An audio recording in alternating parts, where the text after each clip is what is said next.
nome é Cristóvão, eu sou médico patologista, estou no DASA, né, trabalhando com o Álvaro já tem um ano. Eu sou responsável por inovações em anatomia patológica e patologia molecular.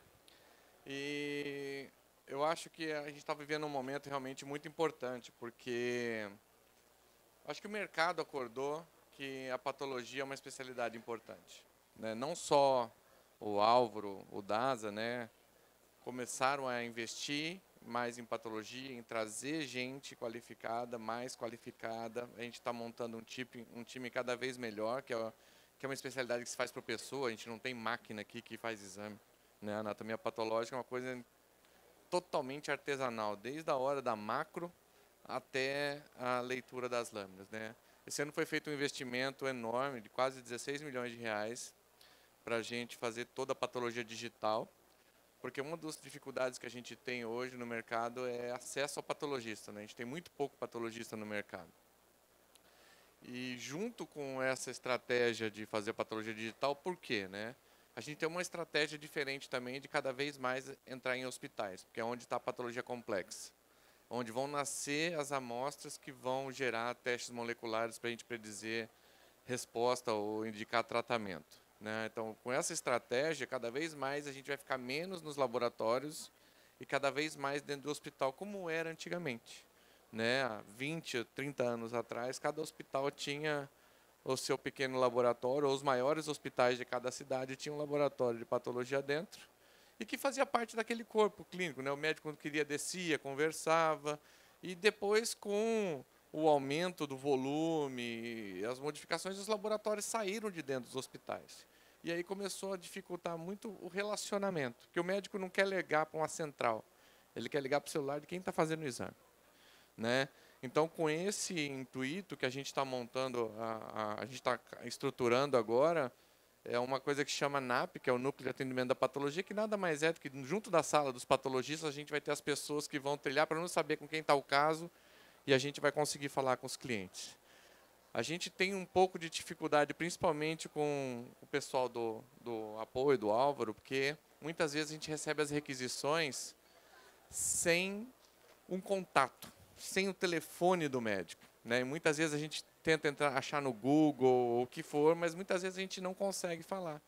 E tem casos que realmente a gente precisa conversar com o médico, ou seja, um diagnóstico difícil, uma doença rara, ou que muitas vezes é importante a gente conseguir falar com o colega, porque quando chega o paciente com o laudo na mão, às vezes ele não vai saber o que fazer com aquilo, né? E isso é muito ruim, né? Se você já consegue preparar o seu cliente para o que está por vir, a gente consegue até ajudá-los a ensinar um pouco sobre o que é nosso papel isso também, né? Às vezes o cara está numa cidade muito pequenininha e aparece uma doença rara lá para ele e ele não sabe nem o que é, né? Então, isso é um papel. Então, a comunicação é muito importante. Então, sempre se preocupe com isso. Todos os exames que você for encaminhar, procure ver se tem um contato, um telefone do médico, do paciente, que a gente possa conversar aqui. Isso é uma coisa que faz muita falta.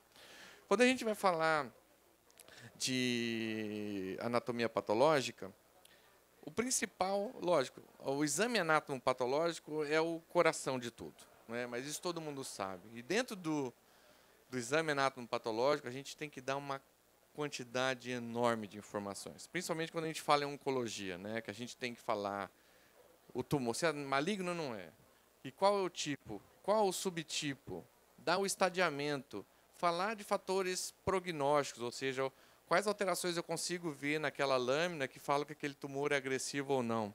Os fatores preditivos, né? Quais fatores que podem estar associados àquele tumor que podem estar associados à resposta a determinada droga. Muitas vezes a gente não vai conseguir falar no HE, a gente precisa de imunohistoquímica, assim como determinação de fatores prognósticos também. A gente precisa dar um estadiamento. Então, tudo no exame anatomopatológico é informação que o cirurgião ou que o oncologista precisa para tratar o seu paciente de forma adequada. E muitas vezes é muito complicado porque se a gente precisa da informação complementar. Muitas vezes a gente recebe uma peça escrita assim, útero. Isso eu já sei, né? Por que essa mulher foi operada? Né? Qual que era a clínica dela? Nós somos médicos, né? Então, essa mulher já fez uma cirurgia anterior, né? Ela já teve um tumor antes, a gente recebe zero. E você não sabe como é difícil a gente conseguir lidar com isso para conseguir entregar o melhor possível para o colega, né? Então, a informação é tudo. E assim, e o que cada vez é mais importante dentro de um laboratório de patologia é o estudo imunohistoquímico, né? Que nada mais é uma reação, né, de antígeno-anticorpo, igual vocês fazem todos os exames de laboratório, aí, só que a gente coloca um marcador que a gente vai ver a olho nu a coloração disso, tá? A gente pode, qual que é a vantagem, por exemplo, você ver um marcador no tecido, diferente de você ver um marcador que você vai ver no soro? Eu consigo, na microscopia, distinguir onde está essa marcação. Se ela está no núcleo, se ela está no citoplasma, se ela está no estroma, se ela está na célula inflamatória, e isso tem significados diferentes. Por exemplo, se a gente pega um marcador que chama beta-catenina, se ele está marcando no núcleo da célula, eu sei que aquela célula está alterada e aquilo me permite fazer alguns diagnósticos, tá? Por exemplo, uma fibromatose, uma coisa assim. Então, assim, essa localização onde está marcando é muito importante para a gente, tá? Esse aqui eu já falei, que a gente pode saber aonde está a marcação, e a gente tem marcadores para o que você imaginar no mercado hoje a gente tem, né? A gente tem dois marcadores aqui mostrando. Uma é a fosfoestona H3, que ele marca todas as células, por exemplo, que estão em mitose. Então, ele só marca as células que têm mitose. Isso é fácil de ver? Nem sempre. E isso aqui muda, por exemplo, o estadiamento de um melanoma fino. Um melanoma fino depende do número de mitose para mudar o estadiamento, para saber o que eu vou fazer com aquele paciente. Então, um marcador importante. Aqui eu já falei que a gente pode detectar os antígenos, podem ser citoplasmáticos, nucleares, de membrana.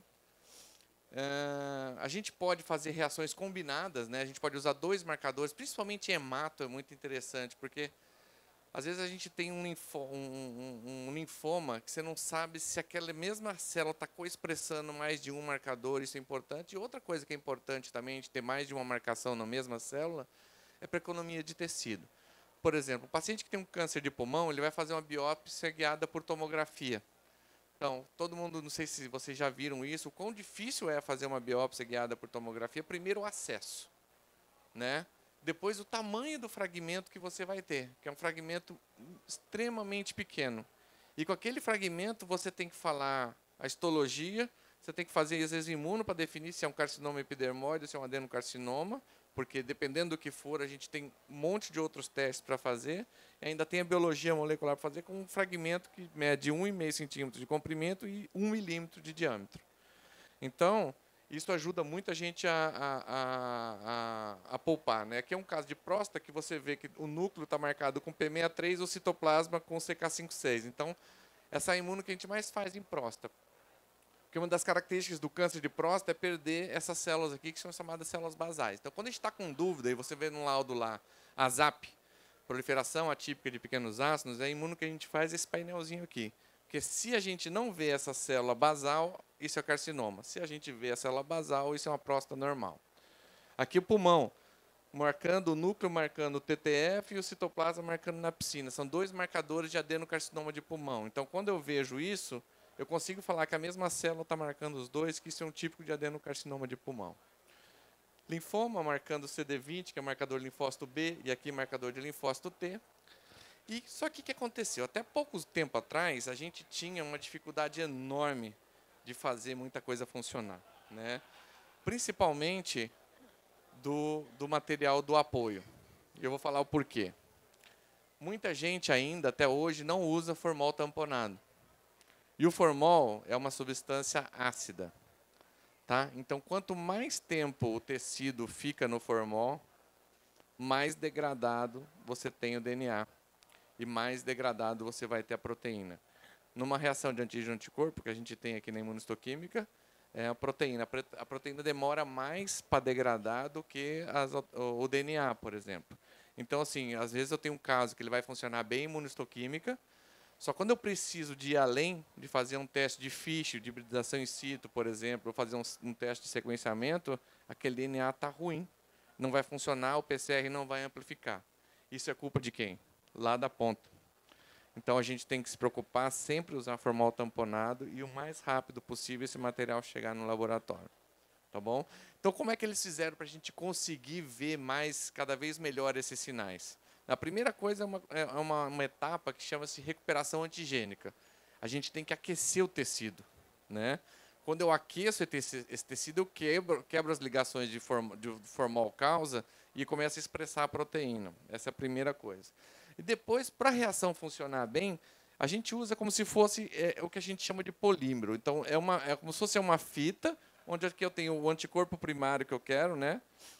Você tem a reação do anticorpo com o antígeno. Aí eu tenho um marcador secundário, que esse marcador secundário ele é ligado como se fosse numa fita que tem múltiplos outros. Porque são nesses marcadores secundários aqui que vão ligar as moléculas que dão cor. Então, o que antes a gente via muito fraquinho ou quase não conseguia ver, agora a gente consegue ver muito melhor. Então, a qualidade dos nossos diagnósticos são melhores e a gente consegue detectar, às vezes, quantidade de proteínas muito pequenas que a gente tem no tecido usando técnicas como essa, que hoje a gente usa quase em todos os casos. Tá? Isso chama-se amplificação com polímeros. Isso aqui são todas as etapas que podem atrapalhar uma reação. Agora a gente vai discutir um pouquinho para que a gente usa mais a imunistoquímica, né? E a gente vai aprender bastante coisa interessante hoje.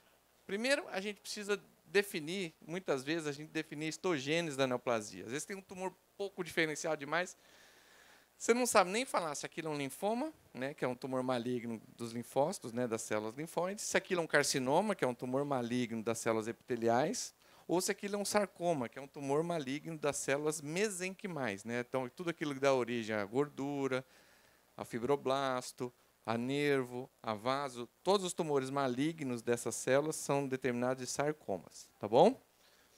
Depois a gente tem anticorpos que são sítio específicos, ou seja, 15% dos carcinomas que a gente tem hoje, quando o paciente às vezes chega no médico cheio de metástase. 15% às vezes desses pacientes a gente não consegue, 10 a 15% a gente não consegue definir onde é o sítio primário desse tumor. E quando você não consegue definir qual que é o sítio primário, o médico está com o pepino na mão, né? Porque ele não sabe nem que regime de quimioterapia que ele vai começar a dar para o paciente. Tá? Então a gente tenta, por imunistoquímica, tentar definir. Então, como é que é? Então, são estudos que pegaram milhares de casos de tecido normal, ver qual que era a expressão daquelas proteínas no tecido normal, e a gente sabe que o tumor tenta reproduzir aquele tecido da onde ele se originou. Tá? Quanto mais bem diferenciado é o tumor, mais ele se parece com o tecido que originou ele, e quanto mais pouco diferenciado, menos ele se parece. Então, por exemplo, a gente pega um carcinoma de pulmão. Existem dois marcadores que a gente usa muito para definir que é um adenocarcinoma de pulmão. Um é o TTF, que é o fator de transcrição da tireoide, ele marca pulmão e tireoide, como o nome diz, e a anapsina A. O problema é que esses marcadores, eles não são tão específicos assim, né? Quando eles lançam, quando eles são descobertos, é a coisa mais específica do mundo. Todo caso que tem isso aqui vai ser dessa origem. Aí começa a descobrir, olha, câncer de carcinoma de células claras de ovário também vai marcar na piscina. Então a gente tem que estar sempre estudando, sabendo o que está acontecendo para poder fazer um jogo de encaixe associando a morfologia, a topografia da lesão e ao painel imunistoquímico. Tá? A tireoide. Tiroglobulina é excelente, mas só os carcinomas diferenciados que vão expressar tiroglobulina. Nenhum outro tecido vai expressar tiroglobulina quando você é tireoide. Tá? Na próstata, a gente usa muito o PSA. Mas lembrar, aqueles carcinomas, quando eles ficam pouco diferenciados, quase virando um carcinoma neuroendócrino, eles param de secretar PSA. E você vê como isso. Às vezes você está seguindo um paciente com PSA sérico, o paciente está progredindo a doença e o PSA começa a cair também sérico. Vocês já devem ter visto algum dia isso na rotina de vocês. É justamente isso. O tumor está ficando muito pouco diferenciado, ele perde a capacidade de produzir o PSA. Isso é visto por vocês na bioquímica, nos exames de sangue, e visto pela gente no tecido que esse tumor não vai expressar o PSA. Existe um fator de transcrição do trato gastrointestinal, então, teoricamente, todos os adenocarcinomas do trato gastrointestinal eles vão expressar isso aqui. Só que isso aqui também é expresso em tumor de ovário, em tumor de outro lugar, então nem sempre é tão específico assim.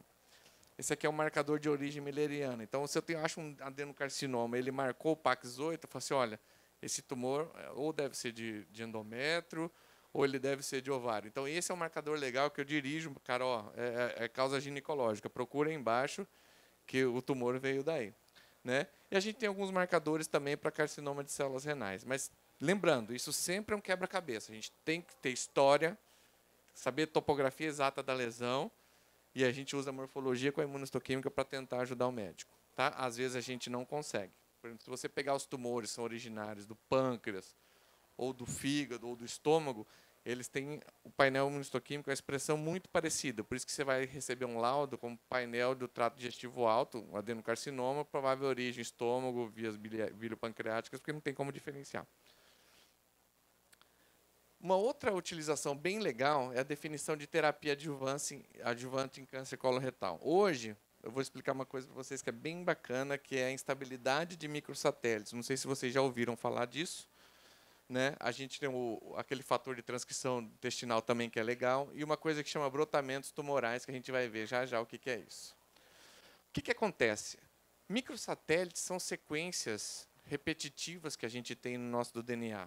E de acordo com a distribuição desses microsatélites, é que a gente faz, por exemplo, o teste de paternidade é feito com microsatélite. Você vai ver, a mãe tem um padrão de microsatélite, o pai tem outro, o filho tem que ter uma mistura dos dois. O que acontece? A gente tem, às vezes, a pessoa tem defeito nos genes que fazem a correção do dano do DNA. Então, a gente sabe que todo dia a gente está exposto a agentes que lesam o nosso DNA. Então, a gente precisa ter esse sistema íntegro. Se você não tem esse sistema íntegro de correção de erro de pareamento de DNA, a gente vai ter um problema. Ou a célula vai morrer, ou se ela conseguir viver, o que acontece? Ela vai ter cada renovação daquela célula, você vai ter um número maior de mutações. Então, esses tumores que têm estabilidade de microsatélite, ele tem muita mutação. É 200 vezes mais mutação que um tumor que não tenha, para vocês terem ideia. E se você imaginar que é uma mutação, que você muda a estrutura de uma proteína, e aquela proteína naquele lugar passa a ser reconhecida como uma proteína anormal, porque ela não era para estar ali, o corpo o sistema imune começa a reconhecer aquilo como algo errado, né? E a gente chama de imunogenicidade do tumor. Então, o que acontece? Os tumores, se eles têm instabilidade microsatélite, estabilidade microsatélite, na verdade, é uma consequência desse problema todo. A gente vai ver por imunistoquímica isso, quando a gente faz essas 4 marcações aqui. O MLH1 são proteínas dos 4 genes que estão associados a essa doença. Tá? EPMS2, MSH2 e MSH6. Olha, no tecido normal, como ela no núcleo, está positivo. Quando você tem, igual aqui, tem um tumor que não marca, mas você vê que os linfócitos do tumor estão marcando, mas o tumor não marca. Se você perder qualquer um desses marcadores, você fala que esse tumor tem instabilidade microsatélite. E para que serve essa informação? Esse é o mais legal. Existe uma síndrome de câncer familiar, chamada síndrome de Lynch, que são responsáveis mais ou menos 4 a 5% dos cânceres de colo. São as pessoas que fazem câncer de colo e não têm polipose, não tem polipose. Então, quando você tem um tumor com instabilidade, você tem que levantar a lebre para essa pessoa continuar fazendo. Tem alguns outros anos que a gente tem que falar, mas existe uma possibilidade de fazer o diagnóstico de uma síndrome de câncer familiar. Tá? Outra coisa, esses tumores, por eles serem muito antigênicos, ou seja, eles provocam muita resposta inflamatória, o comportamento biológico deles é melhor do que aqueles que não têm estabilidade microsatélite. E quando você tem... esses tumores também são resistentes a 5-FU, que é a droga, a fluoracil, que é a droga mais usada para tratar câncer de colo. Você já está dando uma indicação de que esse tumor vai bem, mas se for um tumor avançado, essa não é a melhor droga que você tem para dar para esse paciente. Existe uma situação que são os carcinomas de estadio 2, são aqueles tumores que podem ser até localmente avançados, mas não tem nenhum linfócito, nenhum linfonodo comprometido, que existe um pepino na mão do médico, se ele vai ou não fazer quimioterapia para esse paciente. E esses tumores que têm instabilidade microsatélite, o paciente não tem benefício nenhum, ele tem um prognóstico melhor, esses pacientes não vão para a quimioterapia. Tá? E outra coisa, hoje vocês já vão cada vez mais devem escutar falar de um assunto que chama-se imunoterapia, né, que na verdade a gente estimula o sistema imune a destruir a célula tumoral. E a gente sabe, como eu falei para vocês, que esses tumores são muito antigênicos. Eles produzem muitos antígenos novos. Então, esses tumores respondem muito melhor à imunoterapia. Então, com um exame só, olha a quantidade de informação que você passa para o médico saber lidar com esse paciente, até o risco de câncer familiar. Quando a gente olha aqui, ó, são vários tipos de câncer, que é tumor rabidoide, sarcoma de câncer de tireoide, meduloblastoma, são vários tipos diferentes de câncer. Isso aqui que a gente tem é a frequência de mutações. Quando a gente olha o câncer de cólon, é um dos tumores que mais tem mutações, tá? E basicamente esses tumores que muito mutados são basicamente deve ser devido aos casos que têm instabilidade microsatélite. E aí o que eles fazem? Que eles fizeram um estudo muito legal. Eles pegaram, independente de ser câncer de cólon ou não, eles pegaram vários tipos de tumor. Aqueles tumores que tinham instabilidade de microsatélite, eles foram que responderam. Isso aqui chama uma coisa que chama waterfall plot, é um plot de cascata. Tudo que está para baixo está mostrando que o tumor diminui. Então, olha aqui. Independente do sítio, da onde é o tumor, se ele tem estabilidade de microsatélite, ele vai responder melhor à imunoterapia. Por isso que o governo americano aprovou qualquer tumor avançado, independente de onde seja, se tiver instabilidade de microsatélite, você pode prescrever imunoterapia para esse paciente. Então, foi a primeira vez que uma droga foi aprovada para qualquer tipo de órgão, desde que ele tenha aquela alteração molecular. E isso está acontecendo para muitos outros tumores que a gente vai falar um pouquinho daqui para frente. Esse aqui é só um exame que parece bobinho, né, que é aquele fator de transcrição lá que eu falei para vocês, o CDX2, mas tem alguns casos que não marcam ele ou que marcam muito pouco, em menos de 20% das células. Então, quando você pega um paciente naquele estadio 2, você não sabe se vai ou não fazer quimioterapia, aqueles tumores que não têm expressão do CDX2, eles vão muito mal. Ou seja, você está dando uma informação que ele vai ter benefício de fazer quimioterapia. Isso aqui, para quem nunca viu, aqui a gente tem no HE o tumor, tá? Aqui você não consegue ver nada, né? Parece que está muita inflamação. Aí você começa a ver essas ilhas de célula. Quando você tem, onde o tumor está invadindo essas ilhas de celulinhas pequenininhas, isso aqui é o que a gente chama de brotamentos tumoral. Então, a célula, ela deixa de ter a característica de uma célula epitelial e passa a ter uma característica de uma célula mesenquimal para invadir. E isso é um fator de pior prognóstico. Então, nos cânceres de colo, principalmente, a gente tem que dar essa informação, porque se tiver mais que 10 buddings desses aqui, a gente fala que é um tumor com alto, e ele vai ser mais agressivo, ele tem mais metástase linfonodal, e o paciente vai ser beneficiado da quimio e radioterapia. Aqui mostrando, né, aqueles tumores que têm pouco budding e que tem muito budding. Quem tem muito budding vai muito pior do que aqueles que têm pouco. Fatores prognósticos em câncer de mama. Isso aqui é o grosso, né? O grosso da imunohistoquímica que a gente recebe é câncer de mama e câncer de próstata, né? Então, isso aqui, não existe uma maneira de um oncologista tratar um paciente com câncer de mama sem essas informações aqui. Em relação ao receptor de estrógeno, receptor de progesterona, qual que é o índice de proliferação, que é o Ki67 que vocês vão ver, e o HER2, que é um oncogene. Por causa disso aqui, ó. Aqueles pacientes que são receptor de estrógeno positivo e tem um índice de proliferação baixo e são HER2 negativos, são esses que a gente chama aqui de luminal A. Então, são os tumores que têm receptor hormonal e proliferam muito pouco. Para um tumor que prolifera muito pouco, ele vai ter benefício de eu fazer quimioterapia para esse paciente? Não, né? Por quê? Porque a quimioterapia ela age na célula que está dividindo. Se eu tenho um tumor que se divide pouco, ele não vai ter quimioterapia, não vai ter benefício para fazer quimioterapia. Aqui a gente tem os outros dois grupos, né? Esse grupo que a gente chama de luminal B é aquele que tem receptor hormonal positivo, mas tem um Ki67, índice de proliferação alto. Então, esse vai ter benefício. Esse grupo amarelo são os pacientes que são HER2 positivos. Esse vai ser um benefício enorme de usar as drogas anti-HER2 que a gente tem. Tá? Até pouco, isso foi em 2001, se eu não me engano, que a gente teve a aprovação da primeira droga para tratar câncer de mama HER2 positivo. Para você ter uma ideia, em 12 meses, a gente tinha menos de 10, 20% dessas pacientes estavam vivas naquela época. Hoje, com essa droga, a vida delas mudou, tá? E lógico, a gente tem aqui um outro tipo que é bastante agressivo, que a gente chama de triplo negativo, aquele que não marca nem receptor de estrógeno, nem de progesterona e nem HER2. Esses são tumores bastante agressivos e o esquema de quimioterapia é diferente para eles, tá?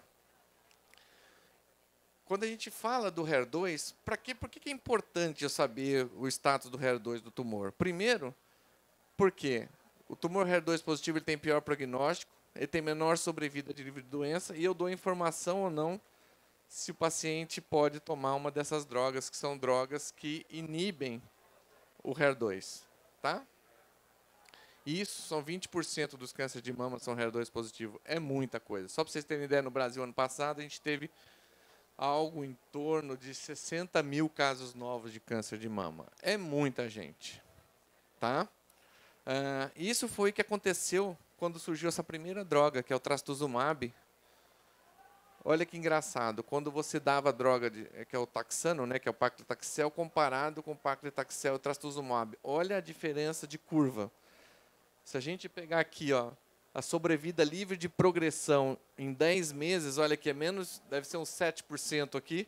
Quando você olha aqui, é 30 e poucos por cento dos pacientes não tiveram progressão em 10 meses depois que tomaram o remédio. Ou seja, é uma diferença muito importante. Mudou a vida das mulheres.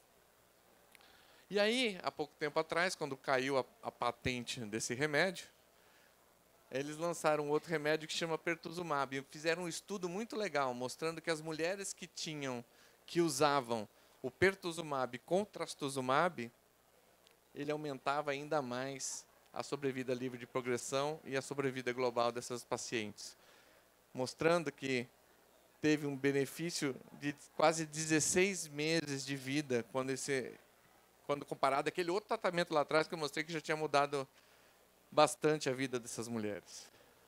Então, o que acontece? A gente começa a dar informações que começam a indicar o tratamento e cada vez mais há uma evolução e a gente está cada vez mais tornando essas doenças como doenças crônicas. Não é que a gente vai curar a maior parte dos pacientes. A gente vai prolongar a vida dos pacientes e com qualidade. Esse é o que acontece. A gente só vai curar os casos quando a gente começar a fazer mais diagnóstico precoce e tratar esses pacientes de forma mais precoce. Tá bom? Aqui, só para vocês terem uma ideia da biologia básica, é o seguinte. Quando você tem um gene, aqui é o gene do HER2, aqui é o centrômero do cromossomo 17, onde está esse gene. Quando você tem a transcrição desse gene, o RNA mensageiro vai ser lido pelo ribossomo e você vai fazer a proteína. Então, quando eu tenho uma amplificação do gene, eu tenho um monte de número de cópias. Então, quando eu vou fazer um FISH, por exemplo, eu vejo que tem muito número de cópia do gene. Na imunohistoquímica, porque eu tenho um monte de número de cópia, eu vou ter mais proteína, esse marcador vai estar bem positivo, vou falar que ele é positivo. Tá? E eu posso fazer também um teste de PCR que eu vou ter um aumento de RNA mensageiro do tumor. É uma coisa bem básica. Então, a gente pode detectar o tumor HER2 positivo por vários métodos, mas os principais que a gente usa ou a imunohistoquímica ou a hibridização in situ. Tá? A hibridização in situ, ela pode ser revelada de duas formas, né? Ou usando um fluorófilo, né, que você precisa de um microscópio de fluorescência, que é o FISH, ou usar o mesmo cromógeno que a gente usa na imunohistoquímica. E aí você vê em qualquer microscópio, tá? Isso é o que a gente chama de DISH, tá? É Dual In Situ Hybridization. Aqui é só para vocês terem ideia do que a gente vê mais ou menos na lâmina, né? Com um tumor que é negativo, ele não tem marcação nenhuma. O tumor que é uma cruz, também é considerado negativo, ele marca um pouco. O tumor que a gente chama de duvidoso, às vezes vocês recebem um laudo lá que o score HER2 é duvidoso, é isso aqui. Você tem uma marcação fraca em volta das células e quando ele é positivo, você tem uma marcação forte. O que acontece é que todos os casos que caem aqui, ele tem que fazer hibridização in situ. Tá? Ele tem que fazer o FISH ou DISH para saber se esse tumor é HER2 positivo ou não para poder tratar. Aqui, só para vocês verem o seguinte, que a gente tem muito mais positividade na metástase para HER2 do que no carcinoma primário. Ou seja, quando você tem uma pessoa que já tem metástase, vamos testar metástase primeiro. Tá? Se você puder, você testa os dois. Mas a metástase sempre tem que ser testada, porque aqui, como vocês veem, tem quase 4% a mais de chance de você ter um tumor HER2 metastático positivo para HER2 do que o tumor primário. Tá? E aqui é um outro detalhe só importante, vocês não precisam ter, é que a comparação de dois clones de imunistoquímica. A gente usa esse clone aqui. Olha a diferença de positividade na mesma amostra, de 84% para 97%. Ou seja, aqui você perdeu 13% de pacientes que iriam ter benefício de um remédio e não tem. Então, por isso que todos aqueles testes que vão indicar um tratamento, a gente não padroniza nada em casa pensando em comprar anticorpo concentrado e diluído. Essas coisas eu acho que a gente não pode pensar e um técnico não tá bem no dia e fazer uma diluição errada de um anticorpo, né? Então, esse tipo de coisa, tudo a gente já compra pré-diluído e pronto, porque tem um impacto muito importante na vida das pessoas. E esse o HER2 é um deles. Esse aqui é uma imagem para vocês verem como é que a gente vê o DISH, que é esse que a gente vê no microscópio. Cada pontinho minúsculo desse aqui é uma cópia do HER2, a gente cora com a prata, por isso que ele fica preto. E esse rosinha aqui é o centrômero do cromossomo 17, que a gente cora com a fosfatase alcalina, fica rosa. Então, a gente conta quantos pontinhos pretos tem em cada núcleo e quantos rosa, conta pelo menos 20 núcleos e faz a razão de cópias de HER2 pelo centrômero. Se ela for 2 ou maior, a gente fala que está amplificado, ou se ela tiver, independente se essa razão for menor do que 2, mas se tiver mais que 6 cópias por célula, a gente fala que está amplificado e o paciente vai ser elegível à medicação. Tá? E essa outra imagem, que é muito mais bonita, né? Que é de fluorescência, que você vê em rosa as cópias do HER2, e aqui o centrômero do cromossomo. Então, nesse caso aqui, a gente vê o seguinte, ó, que além de você ter amplificação do gene, você ter aumento de número de cópia de cromossomo. Ó, só esse núcleo aqui tem 3 centrômeros do 17. Ó, tá? Outra utilidade muito legal que a gente faz, que a gente pode fazer com imunistoquímica, é a detecção de mutações para fins terapêuticos. Uma vez que eu sei qual é a mutação mais comum, eu posso desenvolver um anticorpo que ele detecta só aquela forma mutada daquela proteína. Tá? A gente tem vários exemplos disso. Esse aqui é um exemplo do EGFR que a gente faz para câncer de pulmão. O que aconteceu? A gente não teve no mercado nenhuma indústria que fizesse esses kits prontos. Então, o mercado fica com medo da qualidade dos ensaios imunistoquímicos dos laboratórios e acabam não aprovando isso. Mas quando eu estava em Barretos, a gente fazia isso direto. Quando começou a história do IGFR, que você tinha que investir a mutação de IGFR em câncer de pulmão para dar ou não a droga, ou Tarceva ou Iressa, a gente não tinha dinheiro, e eu fazia tudo por imunistoquímica, todos os casos positivos a gente testava e confirmava. Então, isso mostrando qual que é a sensibilidade. Ó. A especificidade de 99% e uma sensibilidade de 86%. Vamos supor que eu estou lá no norte do Mato. Eu sou de Campo Grande, no Mato Grosso do Sul, originalmente. Vamos dizer que eu estou lá mais para cima ainda. Numa cidade pequena, tem um laboratório de patologia e tem isso aqui. Não vou dizer pequena, porque nessa cidade pequena vai ter muito pouco movimento para isso, mas em qualquer cidade razoável. Se eu tenho um anticorpo disso aqui, eu consigo fazer a reação no mesmo dia. E falar para o cara, olha, ele é mutado. Agora, se eu não achei, por exemplo, as duas formas mais comuns de mutação, só que a gente tem anticorpo, tá? Isso pega 80% das mutações. Se eu não achei, paciência, a gente manda o material para sequenciar. Mas se eu já achei, eu começo a tratar amanhã o paciente. Então, assim, é uma forma de você poder estar mais perto e poder tratar esses pacientes. Tá? Um outro anticorpo que a gente usa todo dia também foi quando começou a era do ALK. ALK é também uma tirosina quinase que, quando tem fusão, um pedaço desse gene se funde com o outro, isso dá origem a um câncer de pulmão. 4 a 5% dos adenocarcinomas de pulmão são ALK positivos. E a gente tem um remédio específico para isso. Tá? Antigamente, a gente só podia fazer esse diagnóstico com FISH. E para ter acesso ao FISH? Aonde faz? O custo que é? Às vezes, é acesso mesmo de onde fazer. Né? E aí, eles desenvolveram um anticorpo que teve uma sensibilidade de 100% e uma especificidade de 98%. Então, a gente passou a fazer isso por imunistoquímica, a gente pode fazer no mesmo dia também essa reação, que a gente faz para os adenocarcinomas de pulmão, e uma concordância ótima entre os observadores. Tá? Isso foi aprovado pelo FDA também, é o que a gente usa. Só que a indústria, ela é muito difícil, né? Você sabe qual que é o custo de reagente para fazer uma lâmina dessa? Quase R$ 400. Se você pensar que você pode ter problema em repetir, né?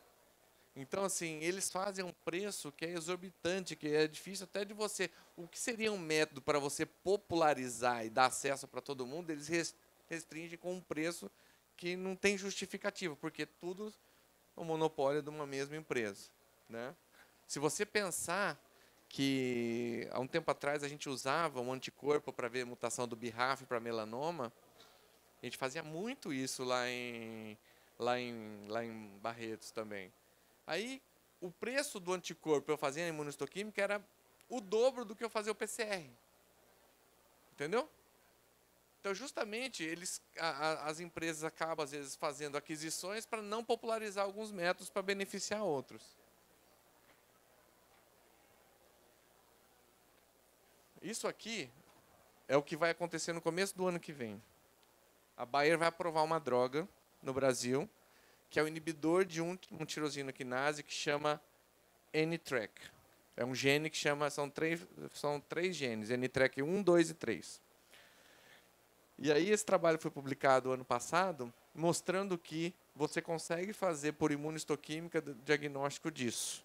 Só que aí o que eles fazem? Eles fazem por imunistoquímica e depois você leva para um outro método para você confirmar essa fusão. O ALK no começo era assim também. Já já isso vai cair.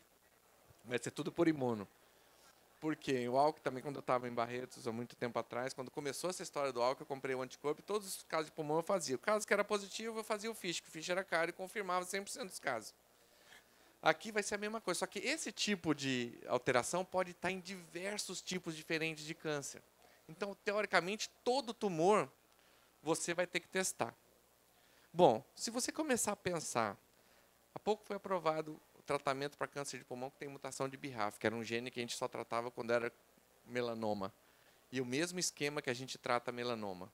Agora, isso foi aprovado para câncer de pulmão. O que está acontecendo, gente, é que a gente vai deixar de tratar as doenças pela histologia, mas tratar as doenças pelas alterações moleculares.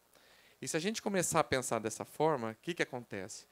A gente não vai ter nem dinheiro e nem tecido para ficar fazendo todos esses testes separados em todos os tumores. Então, em muito pouco tempo, vocês vão ver na pastinha de vocês, né, a gente tem um painel pequeno, que é esse Target One, em breve, o ano que vem, a gente vai ter um painel bem maior, que você vê com 10 nanogramas de DNA e de RNA, você consegue testar centenas de genes. Isso vai ficar mais barato e vai ser mais acessível também. Tá? Então, assim, a tendência, o que a gente vai fazer, cada vez mais, é usar painéis em todo tumor inicial. Por quê? Se eu uso um painel no tumor inicial, o oncologista sabe quais são as alterações moleculares que aquele tumor tem. Que elas podem ser de sensibilidade ou de resistência à droga e, principalmente, se eu acho uma mutação nesse tumor que não está associada à resposta, eu posso amanhã começar a monitorar esse meu paciente com biópsia líquida, buscando aquela mutação no sangue. Então, eu consigo ter no sangue a quantidade de doença e, de acordo com o tratamento, se eu estou caindo ou aumentando a quantidade desse DNA mutado na circulação. Com isso, eu consigo, de uma forma mais inteligente, mudando o meu tratamento. Essa é a medicina que está começando a mudar, e vai ser dessa forma. Em muitos lugares já é quem tem condições, mas assim vai ser isso em um tempo muito curto de tempo. Um período muito curto. Isso aqui é só para mostrar para vocês também um teste bem legal de imunistoquímica que a gente faz bastante. É o Sintec Plus. Tá? Na verdade, a gente faz uma dupla marcação, que é o P16 e o KM67, com as principais indicações de pacientes que têm a citologia de ascos, baixo grau ou que sejam HPV de alto risco positivo. Tá? Então, o que, que é? A proteína P16 é uma proteína com efeito antiproliferativo. Ela só vai marcar na fase G0, ou seja, quando a célula não está dividindo. Tá?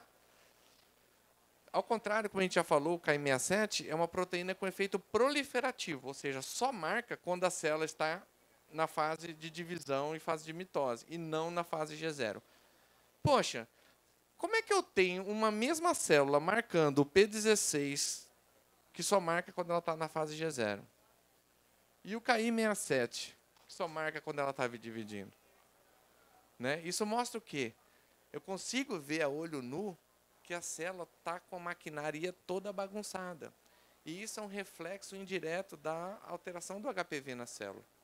Tá? Isso é muito bonito de ver, né? A gente vê isso no microscópio. Então, nesse teste, uma única célula que tem marcação de P16 no citoplasma e de Ki67 no núcleo, quer dizer que o teste é positivo.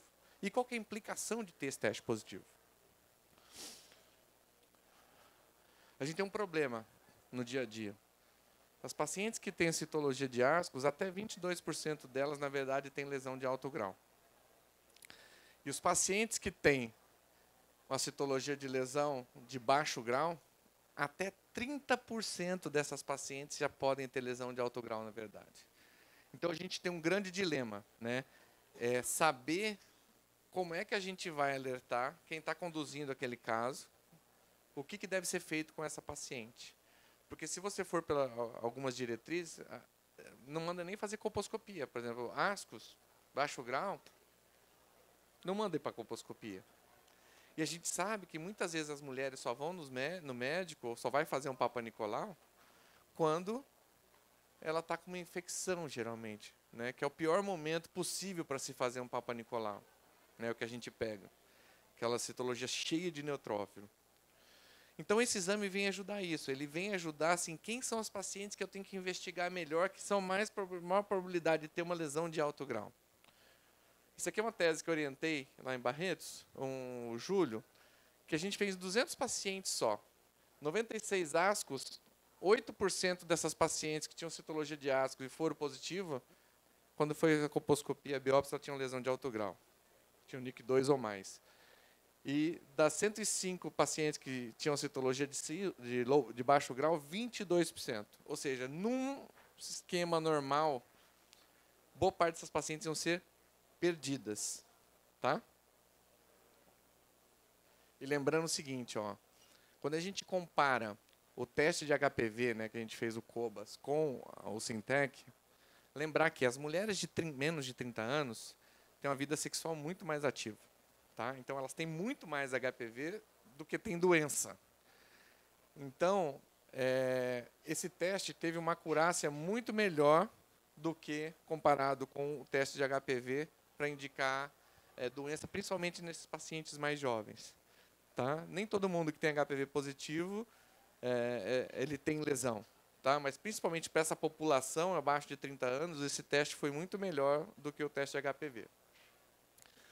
Esse teste, esse artigo é muito legal, que eles fizeram um estudo que eles pegaram e fizeram nas pacientes de baixo grau e ascos, o Sintec.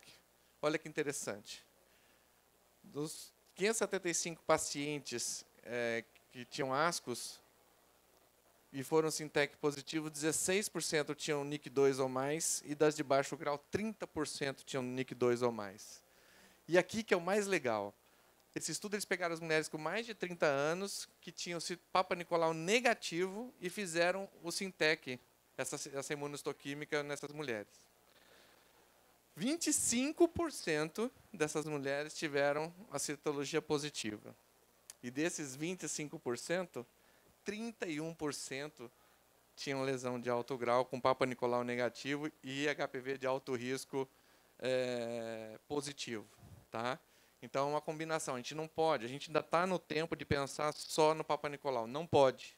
Né? Hoje, o teste molecular de HPV, ele é muito importante para a gente ditar ou seguir o paciente, ou saber que paciente a gente tem que investigar. Tá?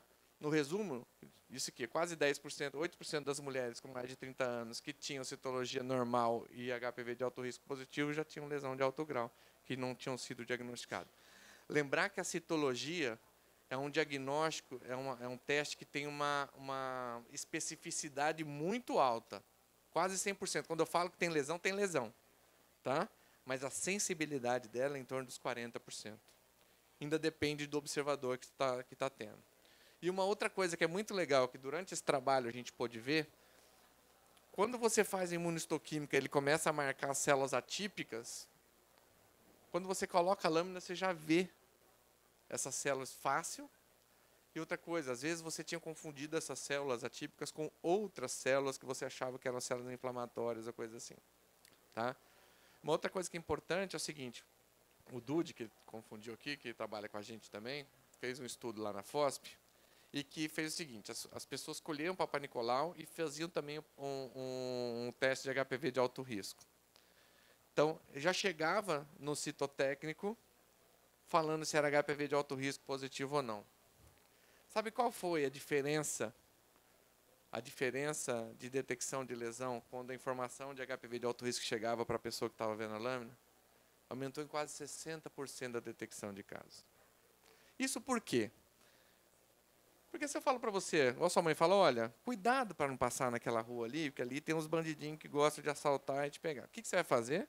Ou você vai evitar, ou quando você passar lá, você vai ficar assim, ó, para ver se tem alguém perto. É a mesma coisa. Quando você lê uma lâmina e você sabe dessa informação que é HPV de alto risco, se você não acha nada, o que você vai fazer? Lê de novo. Né? E o médico, quando está fazendo a colposcopia da paciente, é a mesma coisa. Se ele sabe que aquela mulher tem HPV de alto risco positivo, principalmente se for HPV 16 ou 18, ele não vai ficar tranquilo. Muitas vezes ele vai falar para ela, olha, você tem um vírus que é mais agressivo, vamos curetar o canal? Vamos fazer um curetagem do canal de cervical? Uma coisa que pode fazer às vezes no consultório mesmo? Vamos. E aí acha a lesão. Então você tem substrato para discutir com o seu paciente o quão melhor você pode tratá-la, né, e pegar essas doenças no início, tá bom? Assim que a gente vê, é um teste muito bonito.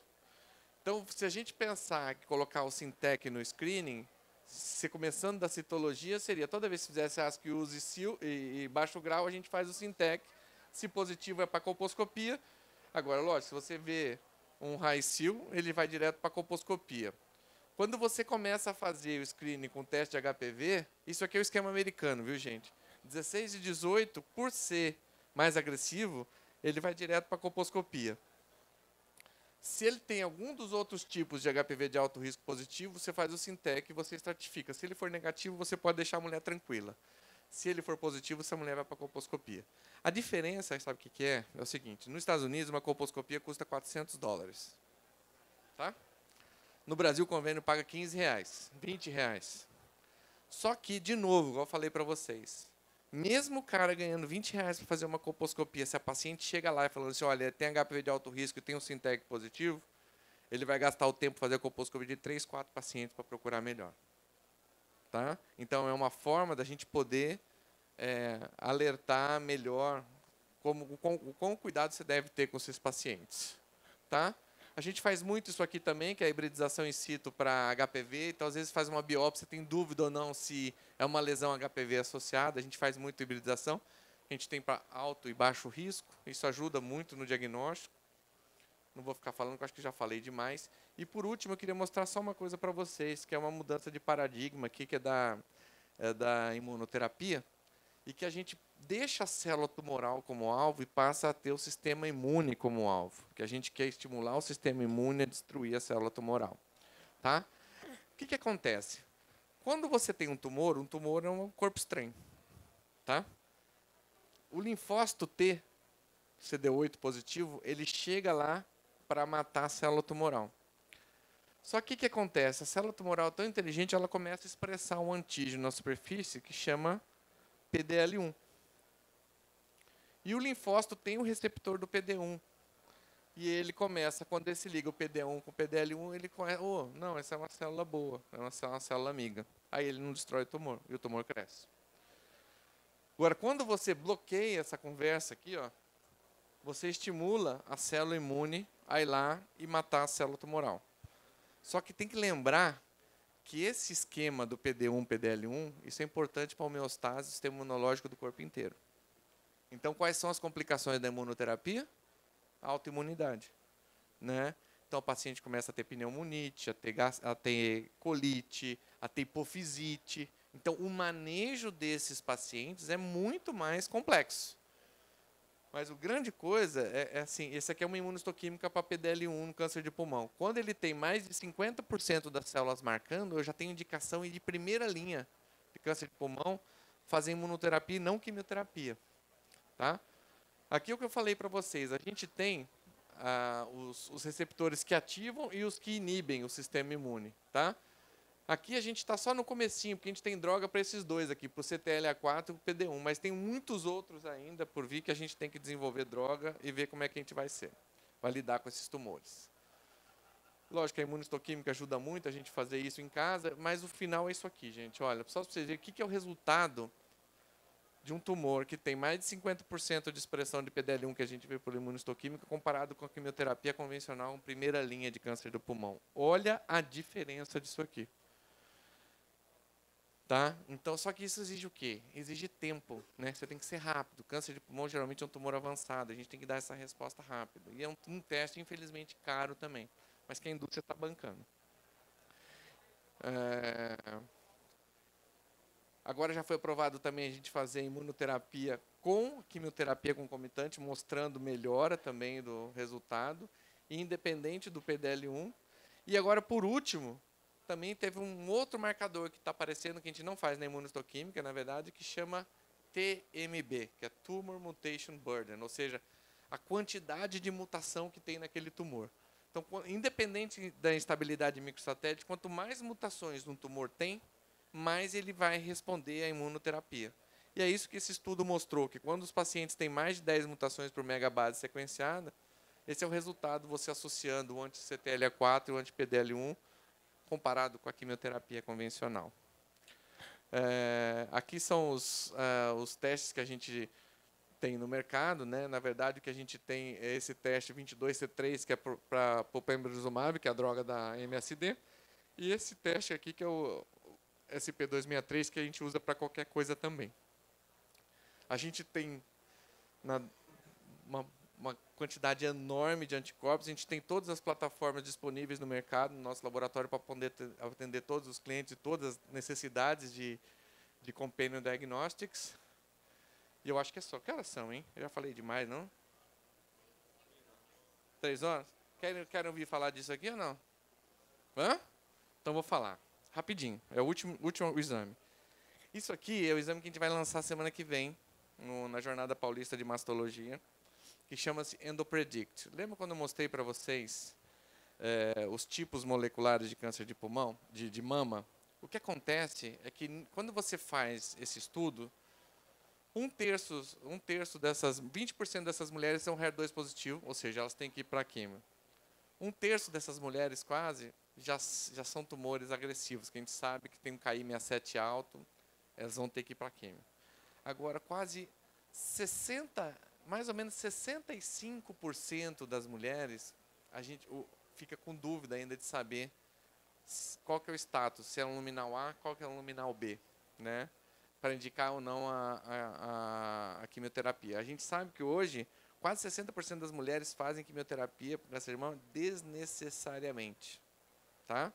Ou seja, é uma toxicidade enorme, é você tirar essa mulher dos afazeres diários dela, é você tirar ela da sociedade, de ser produtiva para a sociedade, e o dano que você causa na família também, né? Porque é um tratamento longo, tem todas as complicações, não é nada fácil. Esse teste, o que ele faz? Ele pega as amostras de câncer de mama, isso aqui, o mercado é quase 65% de câncer de mama que são receptor de estrógeno positivo e HER2 negativo que podem fazer esse exame. A mulher pode ter até 3 linfonodos metastáticos, independente se ela é pré ou pós-menopausa, independente de qual que é o grau histológico desse tumor. O que ele faz? Na verdade, ele fala qual que é o risco dessa paciente ter metástase em 10 anos. Tá? Se essa paciente cai no grupo de baixo risco, ela só vai fazer hormônio. Ela só vai tomar o inibidor de aromatase ou tamoxifeno, que seja. Ela tem que ser HER2 negativo e receptor hormonal positivo. Tá? Então, os critérios são esse aqui. Ó. Ele tem que ser estrógeno positivo, HER2 negativo, até T3 linfonodos. Pode ser pré ou pós-menopausa, que a maioria dos testes que tem no mercado é só mulheres pós-menopausa. Pode ser grau histológico 1 a 3, ou seja, qualquer grau. E o estadiamento até PT3, tá? Não pode ser PT4. E assim que vai receber o laudo. Você tem uma coisa que é o score do EndoPredict, que na verdade é um teste de expressão gênica. Você tem um grupo de genes associado ao hormônio, né, ao receptor de estrógeno, e tem um grupo de genes associado à proliferação. Quando o tumor exibe uma expressão muito maior dos genes associados ao receptor de estrógeno, isso confere um bom prognóstico para ele. Quando ele tem maior dos genes associados à proliferação, é um pior prognóstico. Então, é um exame que não tem uma categoria intermediária, como tem o Oncotype. O Oncotype ele fala se é baixo risco, alto risco ou risco intermediário. E aí, a maioria cai nesse risco intermediário e você fica com a batata quente na mão que você não sabe o que vai fazer. Tá? Então, ele vai te falar se essa paciente ela tem 5% de chance de metástase em 10 anos, ela cai num baixo risco. E essa mulher vai fazer só hormonioterapia. Aqui é o conjunto de genes que eu falei, aqui associado ao receptor hormonal e aqui a proliferação. Se aqui expressar mais, vai para cá, se aqui mais, vai para baixo risco. Então é isso, gente. Assim, o único teste que dá essa predição em 10 anos, a maioria dos testes fazem a predição em 5 anos. E eu acho que o grande benefício é a gente fazer a quimioterapia para quem realmente vai ter benefício para fazer. Qual que é a coisa ruim? É um teste caro. Tá? Muito caro. Mas custa R$ 12.500 esse exame. O Oncotype custa R$ 13.500. Qual que é a boa notícia? A gente fez um acordo com a Myriad. O ano que vem, a gente vai começar a fazer esse teste aqui. Isso vai reduzir em 50% o valor do exame. Porque quando você manda o exame para fora, a gente paga 50% de imposto para fazer esse exame. Né? Então, isso vai ser uma coisa que vai facilitar a gente, às vezes, conseguir até baixar mais o custo do exame. E o que a gente quer, na verdade, é colocar isso, mostrar para as operadoras que é importante elas pagarem isso, porque vai sair mais barato para elas do que pagar internação, neutropenia febril, complicações, o caramba 4, do que fazendo quimioterapia para todo mundo sem necessidade. Tá bom? Acho que era isso que eu queria mostrar para vocês. Aqui a comparação com todos os outros testes do mercado, né? Aqui é o nome deles. Em 5 a 10 anos, esse exame é o que tem melhor desempenho para predizer metástase ou não. E eu acho que era isso que eu tinha para falar. Agradeço a atenção de vocês. Alguma pergunta, gente? Falei demais. Do quê? Do Sintec? Ah, esse é um problema. Deixa eu te falar o que acontece. Nós estamos negociando com as operadoras para poder cobrar ele como um painel de imunistoquímica. Tá? Porque são 2 marcadores. No TUS, você tem um código que é 2 a 5 marcadores, né? E esse é um código de 5. Mas a gente ainda não conseguiu fazer. Por enquanto, esse exame só tem particular. Tá, infelizmente. Mas é um exame que... mas nós estamos batalhando muito para colocar ele nos convênios também. Eu acho que vai entrar em breve. Vai sim.